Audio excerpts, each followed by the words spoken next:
하나님께서 불순종했던 요나를 결코 포기하지 않으십니다.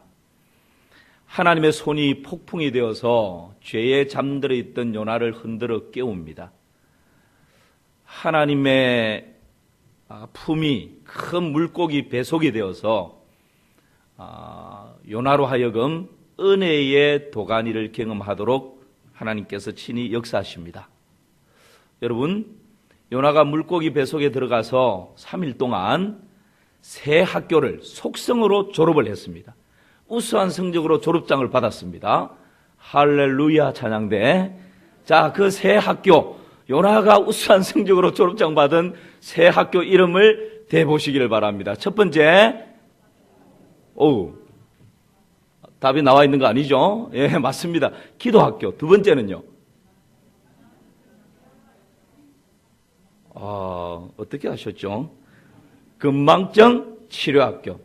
하나님의 은혜를 잊고 살았는데 물고기 배속이라고 하는 고난의 현장에 들어가 보니까 잊어버렸던 하나님의 은혜, 하나님과의 첫사랑, 그 기억이 다시 살아나는 거예요. 맞습니다. 건망증 치료학교였고 또 물고기 배속이 무슨 학교였죠? 그렇습니다. 감사학교였어요. 기도가 회복되고 하나님과의 첫사랑이 회복되니까 원망하고 불평하고 비판하고 비난했던 그 입술에서 뭐가 터져 나와요? 감사가 터져 나오는 거예요. 찬양이 터져 나오는 거예요. 이것이 결코 포기하지 않으시고 한 영혼을 붙들고 이끌어 가시던 하나님께서 물고기 배속에서 은혜의 도가니를 경험하게 했던 하나님의 일하심이었습니다. 자, 이 요나의 이야기는 영적으로, 도덕적으로, 경제적으로, 관계적으로 요나처럼 실패했던 사람들에게 희망의 메시지를 던져줍니다. 그것은 나의 어떠함 때문이 아니라 하나님의 어떠하심 때문에 가능한 것이죠. 여러분, 하나님께서는 이 물고기 배속에서 새 학교를 속성으로 졸업한 이 요나를 이제 어떻게 했죠? 물고기 배속에서 그대로 둡니까? 어떻게 해요? 그렇죠. 어디에 토해냅니까? 육지에, 바다에 토해내면 지쳐서 빠져 죽겠죠. 그러니까 육지에 토해냅니다. 그걸로 끝납니까? 그렇지 않습니다. 하나님께서 또 한 번의 기회를 요나에게 주십니다. 여러분, 요나에게 또 한 번의 기회를 주시는 하나님, 무엇으로 가능합니까? 완전하신 은혜로 가능합니다. 오늘 3장 1절 말씀을 우리 함께 읽겠습니다. 시작. 여호와의 말씀이 두 번째로 요나에게 임하니라 이르시되, 하나님을 거역했습니다. 하나님의 말씀을 무시했습니다. 사명을 저버렸습니다. 그러나 하나님께서 집요하게 하나님의 열심으로 그 요나를 추적하십니다. 자연을 동원합니다. 바람을 보냅니다. 잔잔하던 파도가 막 일어나게 합니다.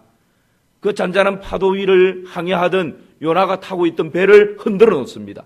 그 배가 파손될 지경까지 이르게 합니다. 요나는 여전히 배 밑에 들어가서 잠자고 있습니다. 죄와 더불어 깊은 잠에 빠져 있습니다.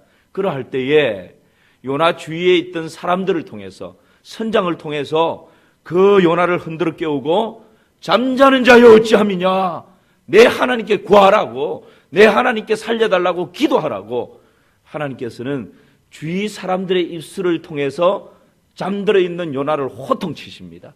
그리고 요나를 깨웁니다. 그 요나를 바다에 던지게 하죠. 그때 하나님은 또 큰 물고기를 동원해서 그 요나를 삼키게 하십니다. 여러분, 한 사람을 돌이키게 하기 위해서 지금 하나님께서 얼마나 많은 일들을 행하시는지 보십시오. 바람을 동원하고 파도를 일으키고 배를 흔들어 놓고 배 안에 타고 있던 사람들을 동원하고 호통치고 바다에 붕덩 빠졌는데 또 바다에 있던 가장 큰 물고기를 동원해서 요나를 삼키고 3일 동안 물고기 속에서 요나가 은혜의 도가니를 경험하고 그 물고기를 맹해서 육지에 퇴가하고, 여러분, 이 모든 것이 하나님의 완전하신 은혜이죠. 우리의 어떠함이 아니라 하나님의 어떠하심으로 말미암아 요나에게 또 한 번의 기회를 제공하고 있는 것입니다. 여러분, 요나에게 하나님께서 이것으로 끝나버리지 않습니다. 다시금 말씀을 주시는데요, 오늘 2절 말씀 보시기 바랍니다. 2절입니다. 시작. 일어나 저 큰 성읍 니느웨로 가서 내가 네게 명한 바를 그들에게 선포하라 하신지라. 하나님께서 하나님의 완전하신 은혜로 요나를 다듬고 흔들고 다시금 가꾸어서 사명을 주시고 또 한 번의 기회를 주시는데요. 요나에게 하나님이 또다시 말씀하십니다. 처음 말씀했던 바를 요나는 보기 좋게 그냥 어겨버립니다. 무시해버립니다. 그러나 하나님 그것으로 포기하지 않고 또다시 요나를 일깨워서 두 번째 말씀하시는데, 여러분 3장 2절에 보니까 세 가지 중요한 단어가 나옵니다. 첫 번째는 뭐죠? 답이 나왔죠? 뭡니까? 일어나라 하는 것이에요. 두 번째는 뭐죠? 그렇죠. 가라는 겁니다. 세 번째는요. 선포하라, 전하라, 외쳐라 그 말입니다. 그런데 일어나라, 가라, 선포하라. 이것은 요나서 1장 2절에 요나에게 처음 주어졌던 메시지와 동일합니다.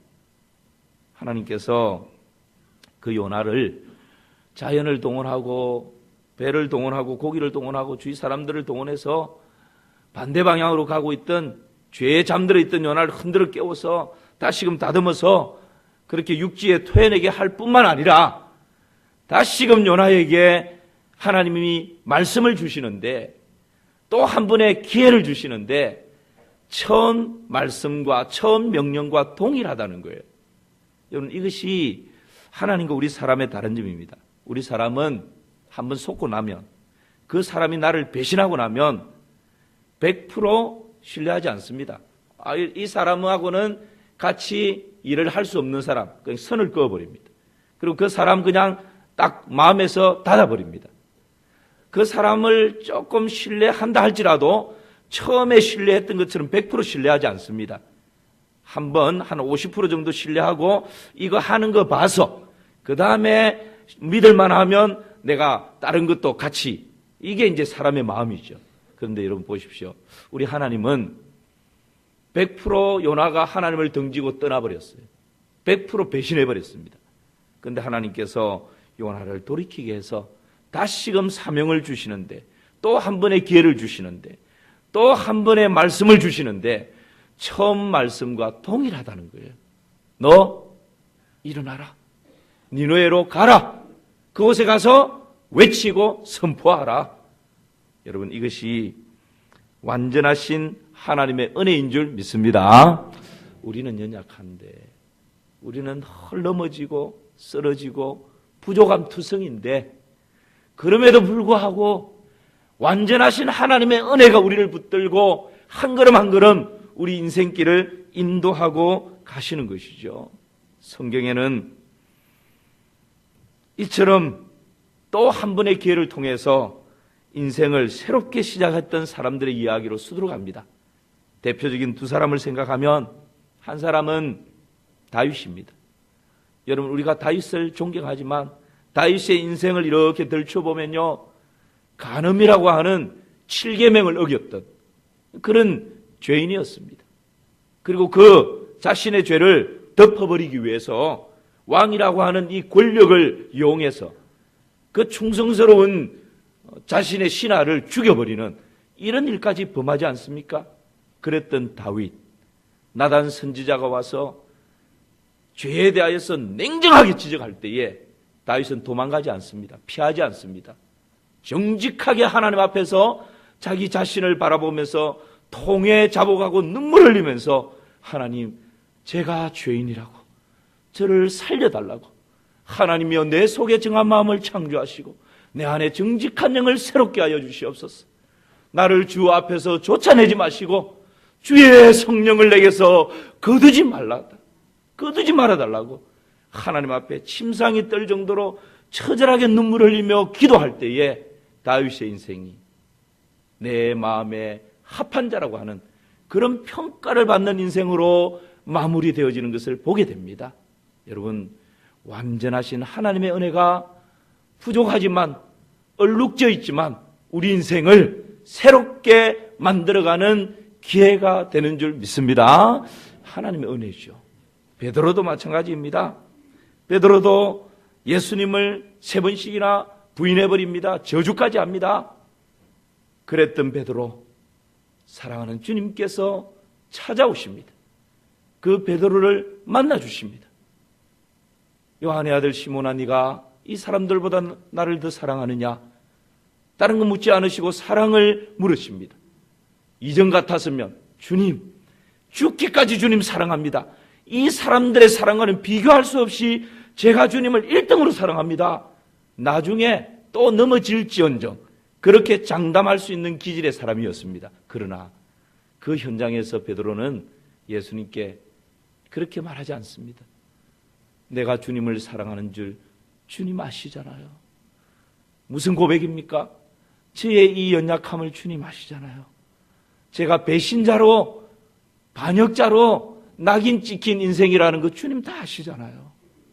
제가 주님을 저주까지 했던 이 연약한 자라는 거 주님 다 아시잖아요. 그러나 주님께 이제는 입술로 장담할 수 없지만 여전히 제 마음 한켠에는 주님에 대한 사랑이 있다는 것, 그것도 주님 아시잖아요. 이 고백이죠. 여러분, 그러할 때 우리 주님께서 베드로를 버리지 않습니다. 포기하지 않습니다. 그 베드로에게 내 양을 먹이라, 내 양을 치라, 그렇게 또 한 번의 인생의 기회를 제공해 주십니다. 이것이 우리 인생을 향한 하나님의 완전한 은혜인 줄을 믿습니다. 그래서 이 하나님께 우리는 이렇게 찬양할 수 있는 것입니다. 하나님, 한 번도 나를 실망시킨 적 없으시고 언제나 공평과 은혜로 나를 지키셨네. 지나온 모든 세월들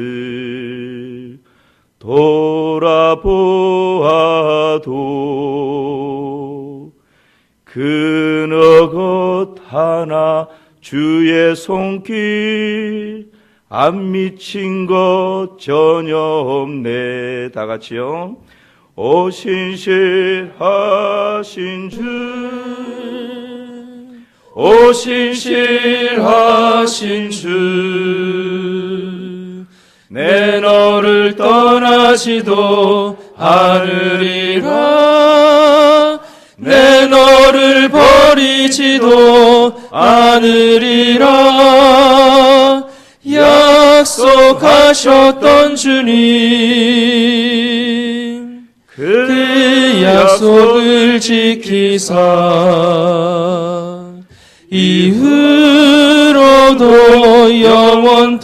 영원토록 나를 지키시리라 확신하네. 아멘입니까?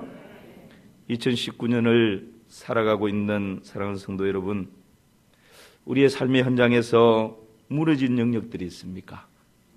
부부관계, 자녀관계, 교우관계에 실패한 분들, 진학에 실패하고 취업에 실패하고 진급에 실패한 분들, 생업의 어려움을 겪는 성도님들, 물질의 궁핍함 때문에 어깨가 처져 있는 성도님들, 건강의 문제로 내일이 장담할 수 없는 그것 때문에 늘 염려와 걱정과 근심과 불안함과 두려움 가운데 신음하는 성도님들, 십자가 그 사랑을 너무 멀리 떠나버렸어. 내가 더 이상 무엇을 어떻게 해야 할지 내 삶을 부둥켜 안고 흐느끼고 있는 성도님들 계십니까? 결코 나를 포기하지 않으시는 하나님, 결코 나를 버리시지 아니하시는 하나님, 또 한 번의 기회를 주시면서 나에게 말씀하시는 그 하나님의 음성을 들으시기를 주님의 이름으로 축원합니다. 너희를 향한 나의 생각은 내가 하나니 재앙이 아니라 곧 평안이요 너희 장래에 소망을 주려 하는 생각이라. 너희가 내게 부르짖으며 와서 내게 기도하면 내가 너희를 들을 것이요 나를 전심으로 찾고 찾으면 나를 만나리라 말씀하십니다. 이 하나님의 말씀 앞에 다시금 내미시는 하나님의 손을 붙들고 주저앉아 있는 자리에서 벌떡 일어나 하나님과 함께 다시 시작하는 은혜가 있기를 주님의 이름으로 축원합니다.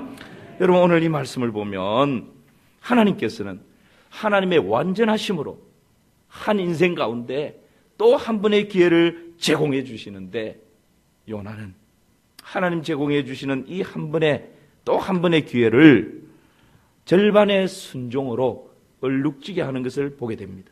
여러분, 3절 말씀을 같이 한번 읽어볼까요? 3절입니다. 시작. 요나가 여호와의 말씀대로 일어나서 니느웨로 가니라. 니느웨는 사흘 동안 걸을 만큼 하나님 앞에 큰 성읍이더라. 여러분, 하나님께서 요나에게 말씀하시는 것 중요한 것 두 가지가 있습니다. 일어나 어떻게 하라고요? 가라. 어디로요? 니느웨로. 그리고 또 한 가지, 일어나 니느웨로 가라는 명령이고 또 하나의 명령이 있는데 그게 뭐였죠? 가서, 그렇죠. 가서 하나님의 명을, 하나님의 말씀을, 하나님의 메시지를 외쳐라, 선포하라, 전하라. 이것이 하나님께서 요나에게 주신 두 가지 중요한 명령이에요. 그런데 요나가 물고기 뱃속에서 이런 학교들을 졸업을 했음에도 불구하고 절반의 순종만 하고 있는 것입니다. 니느웨로 갑니다. 가는 것은 아주 잘한 것입니다. 그런데 가서 외치라고 하는 이 메시지를 선포하는 것은 가만히 들여다보면 제대로 선포하지 않습니다. 그래서 요나의 순종이 완전한 순종이 아니라 절반의 순종이었다라고 하는 것을 보게 됩니다. 목사님, 그걸 어떻게 알 수 있냐고요? 제가 보니까 요나가 니느웨로 갔고 가서 요나가 외치니까 사람들이 돌아왔는데 이 완전한 순종이지 않습니까? 라고 이야기할 수 있습니다. 그런데 말씀을 좀 더 깊이 묵상해 보면 완전한 순종이 아니라 절반의 순종이었습니다. 요나서 3장 4절 말씀 보실까요? 제가 읽습니다. 요나가 그 성읍에 들어가서 하루 동안 다니며 외쳐 이르되 40일이 지나면 니느웨가 어떻게 된다고요? 무너지리라. 요나가 절반의 순종만 했다는 것을 어떻게 알 수 있습니까? 요나가, 그렇죠, 메시지를 전하는 태도를 보면 먼저 알 수 있습니다. 그 태도가 어떠했습니까?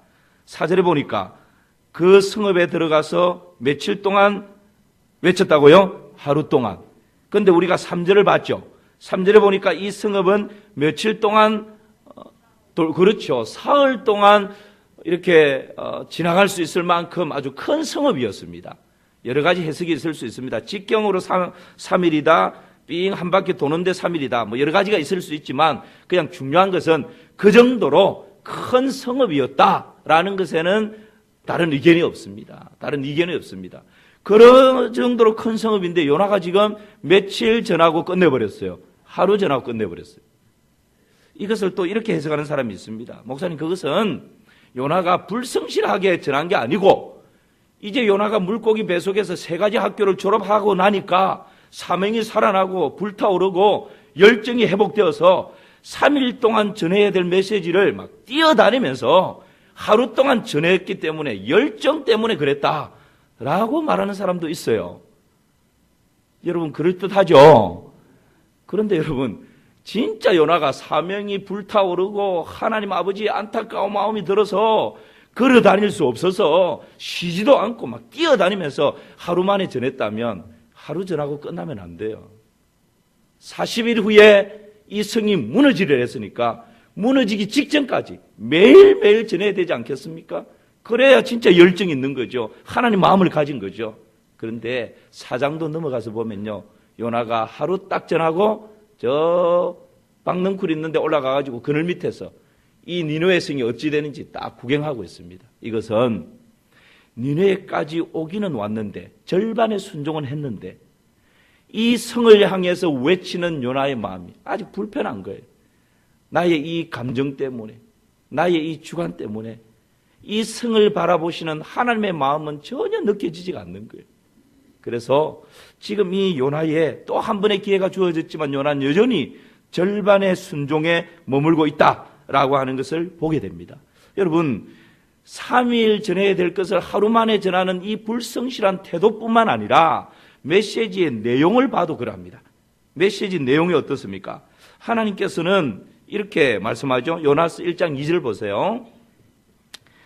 너는 일어나 저 큰 성읍 니느웨로 가서 그것을 향하여 어떻게 하라고요? 외치라. 하나님이 요나에게 주신 명령입니다. 그 다음에 또 한 번의 기회를 주시면서 하나님 또 말씀하시는데 3장 2절입니다. 동일합니다. 일어나 저 큰 성읍 니느웨로 가서 내가 네게 명한 바를 그들에게 어떻게 하라고요? 선포하라.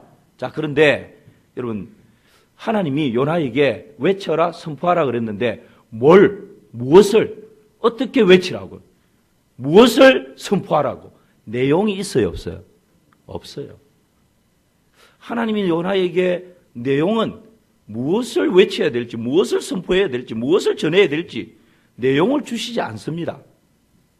그렇다면 하나님의 내용, 이 메시지는 어떤 걸까요? 여러분, 이것은 굳이 하나님이 내용을 말씀하지 않아도 하나님의 선지자로 부름받았다면 무엇을 외쳐야 될지 다 알아요. 보편적으로 알고 있습니다.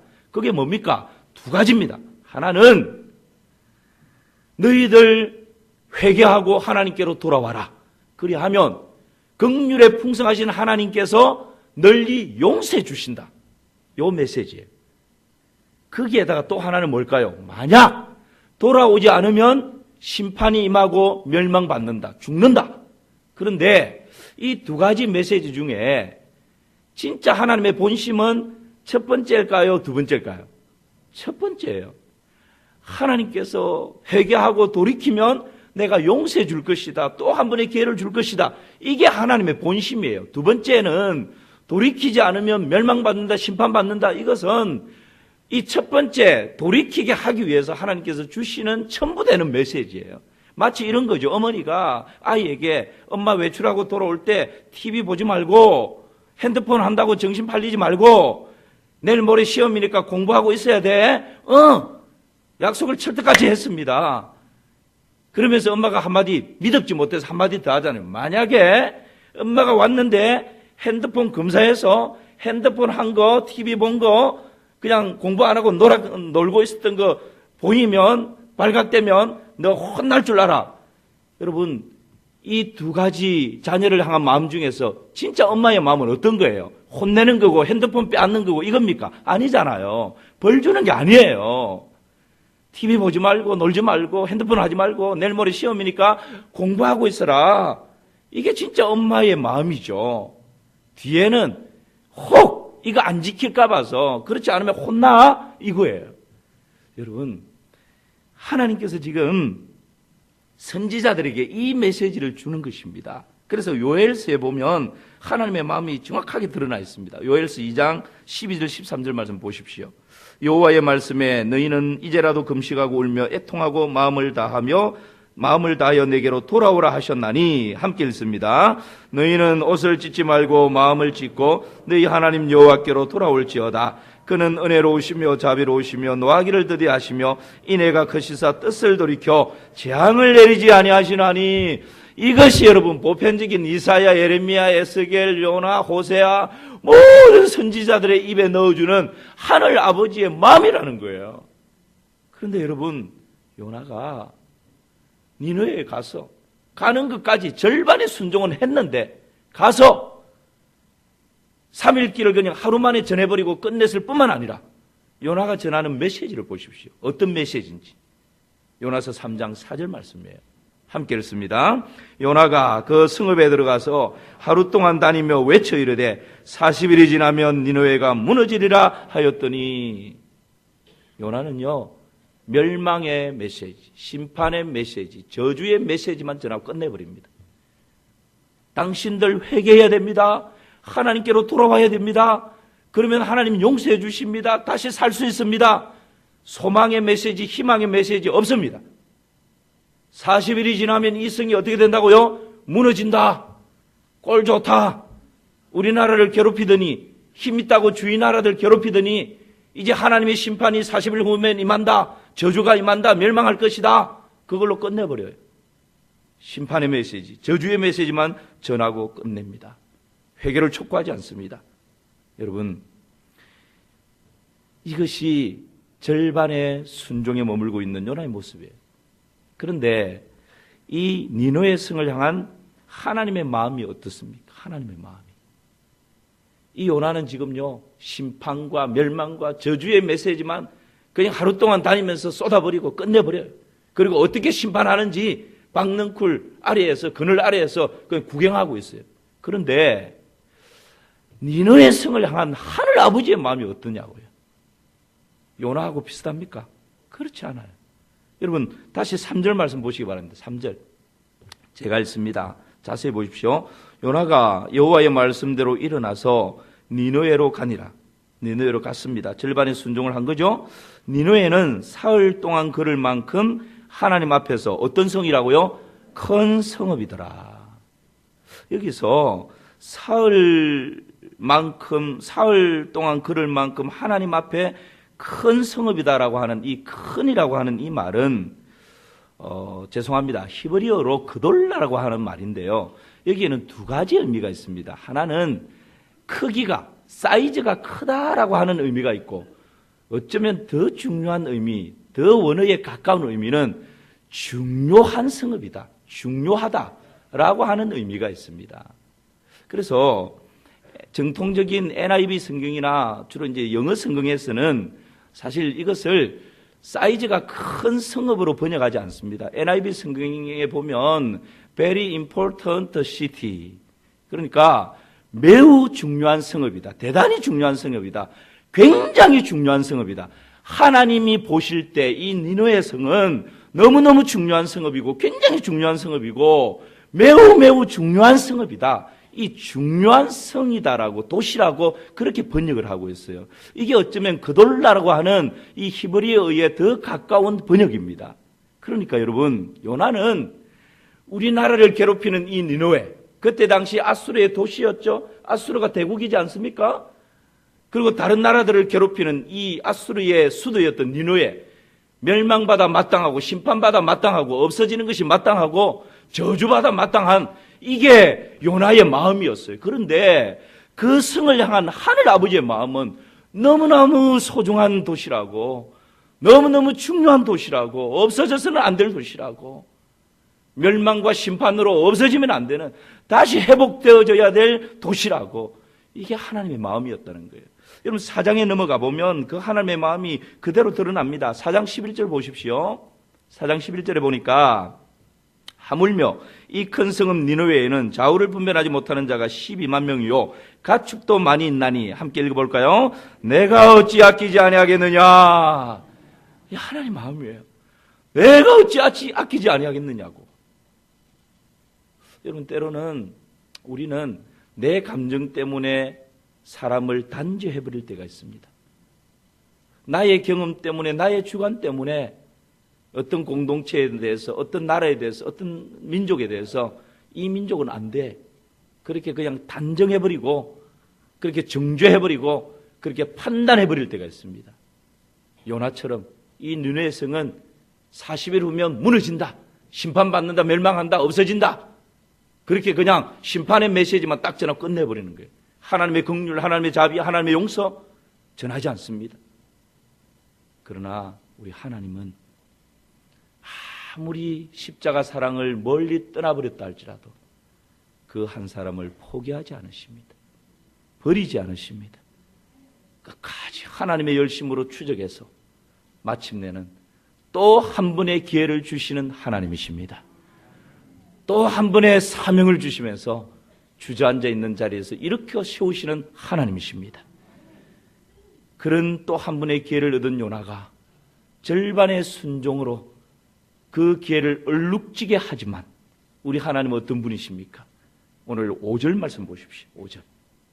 5절 말씀을 함께 읽습니다. 니느웨 사람들이 하나님을 믿고 금식을 선포하고 높고 낮은 자를 막론하고 굵은 벼옷을 입은지라. 할렐루야. 요나는 절반의 순종으로 저주의 메시지, 심판의 메시지만 전하고 그것도 하루만 전하고 끝내버렸는데, 완전하신 하나님의 은혜가 절반의 순종으로 얼룩지게 만든 요나를 덮어버리는 거예요. 완전하신 하나님의 은혜가 비록 절반의 순종으로 심판의 메시지만 하루라고 하는 짧은 시간에 전하고 끝내버렸지만, 완전하신 하나님의 은혜가 니느웨 사람들로 하여금 회개하게 만들고 금식하게 만들고 하나님을 믿게 만드는, 그래서 하나님께로 돌아오게 만드는 그런 은혜가 있었던 것입니다. 여러분, 이것이 우리의 절반의 순종에도 불구하고 하나님의 완전한 은혜로 하나님은 여전히 하나님의 일들을 행하고 계시는 것이죠. 신실하신 하나님이십니다. 사랑하는 성도 여러분, 우리의 삶 가운데서 때로는 이런저런 일들로 실패하고 무너져 있는 그런 영역이 있다면 하나님의 열심으로 또 한 번의 기회를 주시는 살아계신 하나님을 만날 수 있는 은혜가 있기를 주님의 이름으로 축원합니다. 그럼에도 불구하고 나는 여전히 하늘 아버지의 마음을 가득 채우지 못하고 절반의 순종에 머물러 있다 할지라도, 흉내만 내어도 절반의 순종에 머물러 있다 할지라도 하나님의 완전하신 은혜로 그 절반의 순종을 온전케 하시는 그 하나님을 기대하며 주저앉아 있는 자리에서 내미시는 하나님의 손을 붙잡고 다시금 일어나 하나님과 동행하는 귀한 삶을 살아가시는 우리 마산 3.1교회 모든 성도님들 되시기를 주님의 이름으로 축원합니다.